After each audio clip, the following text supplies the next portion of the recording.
So in this lab, we're going to be determining the equilibrium constant of the reaction of iron 3 nitrate with potassium thiocyanate. The two reagents, the two starting materials, are colorless solutions, but their product, iron thiocyanate with a 2+ charge, the complex ion, is a dark red color. And we're going to use the fact that we're going from a colorless solution to a colored solution and take advantage of that by recording the absorbance of the product, because then we can use that absorbance data to figure out the concentration of the product. So we are going to be using the SpectroVis, the spectrophotometers, to measure the absorbance and relate that to concentration. So there's a couple things that we need to do in this lab. We need to make reference solutions 1 through 5, and then we need to make test solutions 6 through 10. So what's the difference? Well, the reference solutions 1 through 5, what we're going to do is we're going to use a huge excess of the iron 3 nitrate.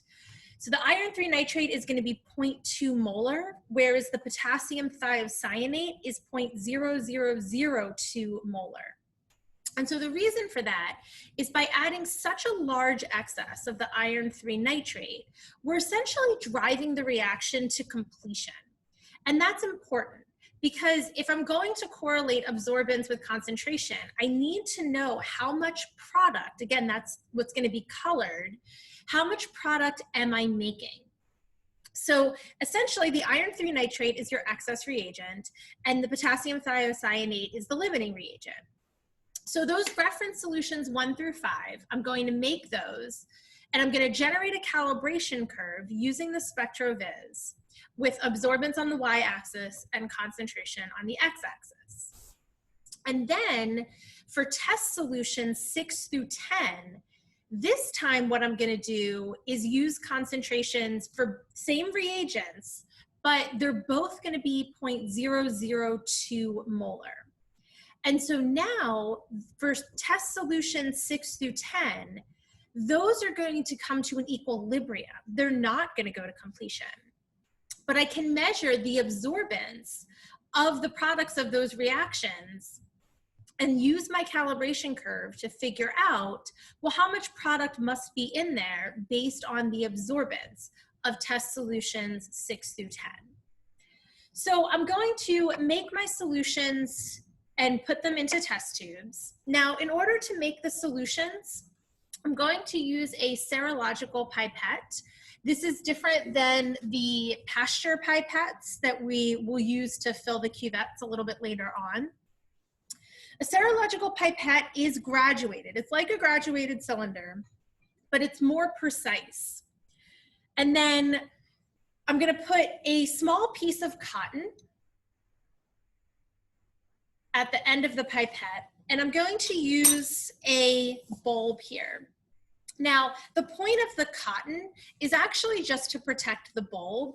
If I accidentally draw up too much liquid, I don't want that solution to get into the bulb itself. So that's really the point of the cotton here. So I'm going to squeeze the button at the top, and I'm going to depress the bulb. And then I can fit it on like this. Now there's two other buttons. There's an S and an E. So what I can do is when I put this into my reagent, if I squeeze the S, liquid gets drawn up. And you can see that it stays in there. When I squeeze the E, it empties it out. So this is what I'm going to be using to measure out my two reagents. And then I'm going to put them into the test tubes and have all 10 of my solutions. So again, 1 through 5 being the reference solutions where I'm going to use 0.2 molar and 0.0002 molar potassium thiocyanate.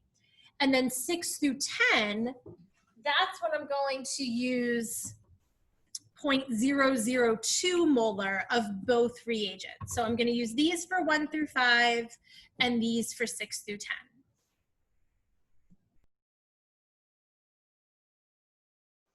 So now that I've made my solutions, my 5 reference solutions and my 5 test solutions, now I'm ready to use my SpectroViz and the software Logger Pro. What I first want to do is I want to fill a cuvette with deionized water. We're going to use this to calibrate the SpectroViz. By doing this, what it's going to do is eliminate any absorbance that might be caused just by the water, because all of our solutions are aqueous.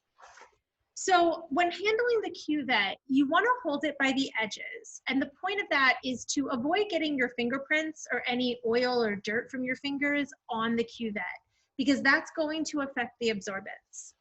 And then you want to wipe it down with what's called a Kim wipe. So a Kim wipe is softer than a paper towel. It's not going to scratch the cuvette, which is important. Scratches would also affect our absorbance. It's also not going to leave a residue like a tissue would. Okay.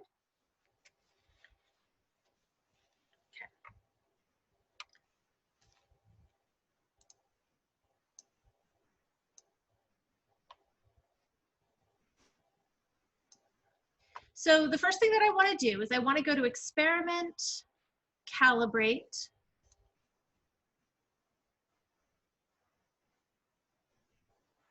Now I am going to skip the warm up because I have already let this lamp warm up for more than 1.5 minutes. So I'm going to hit skip. I've placed my blank cuvette. That's the one with the water in there. So I just click Finish Calibration. And then I hit OK. Now what I want to do is I need to figure out the appropriate wavelength to take my measurements. So to do that, I'm going to use reference solution 5, because that one is the most concentrated. And I'm going to see where does it absorb well.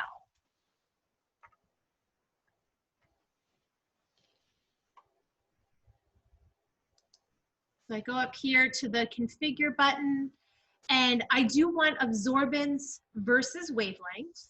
So I hit OK. And then I hit the collect button. And so this is showing me where the product, the iron thiocyanate complex ion, where does it absorb across the visible spectrum? So we're down here at 400 nanometers all the way up to 800 nanometers. So I can hit stop.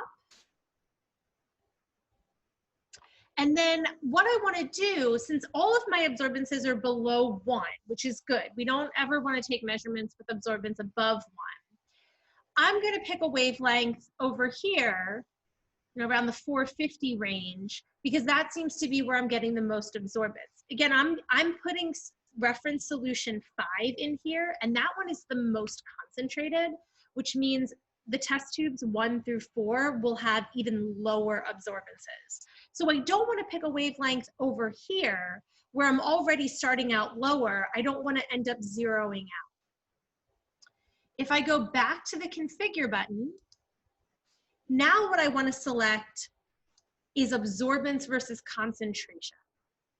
And you can see that it'll automatically select the wavelength where the absorbance was the highest. For us, that is 450.6 nanometers. So I would record that number in my lab notebook. And then I'm going to hit OK and yes.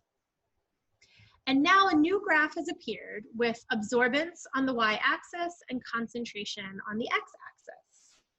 And so what I'm going to do now is determine the absorbances of reference solutions 1 through 5 and record those absorbances in my lab notebook.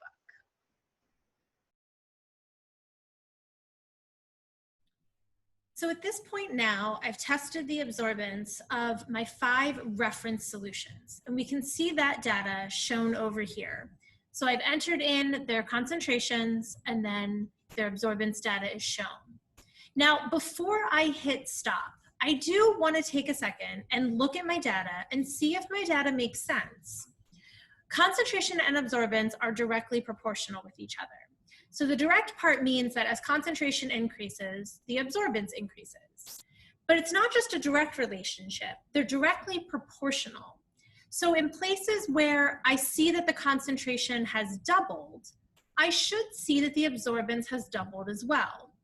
So for example, reference solution 1 versus reference solution 3, the concentration doubled. And then if I look at their absorbance data, that too has doubled. The same thing if I look at reference solution 2 versus reference solution 5. Again, the concentration doubled, and I'm seeing that the absorbance has doubled as well. This is the kind of thing that you want to take a note of when you're in the lab. You don't want to be writing up the experiment at home and realizing, wait, there's something wrong with my data. I want to look at this while I'm in the lab so that if I do need to remake one of these solutions, I'm able to do so. Now I'm going to hit stop. And then I'm going to go up here to where it says linear fit. And our data looks pretty good. We can see that reference solution 3 is a little bit below the line, but overall, this is a really nice calibration curve. We also see that it's pretty close to going through the origin. That's another way to determine if you have good data, because when concentration is 0, the absorbance should also be 0. So we should expect our line to go through the origin. So at this point now, I have generated my calibration curve using reference solutions 1 through 5. Now what I need to do is I need to determine the absorbances of test solutions 6 through 10. Now I'm not going to graph those because I don't know their concentrations. So all I need to do here is take a cuvette. This one's filled with test solution 6. And then over here in the bottom left-hand corner, I'm going to record this absorbance in my lab notebook. And then I'm going to do the same thing for test solutions 7, 8, 9, and 10. And I will use this absorbance data as well as the equation from the line of my calibration curve to figure out what the concentration of the different test solutions are. From there, I'll be able to determine the equilibrium constant of the reaction.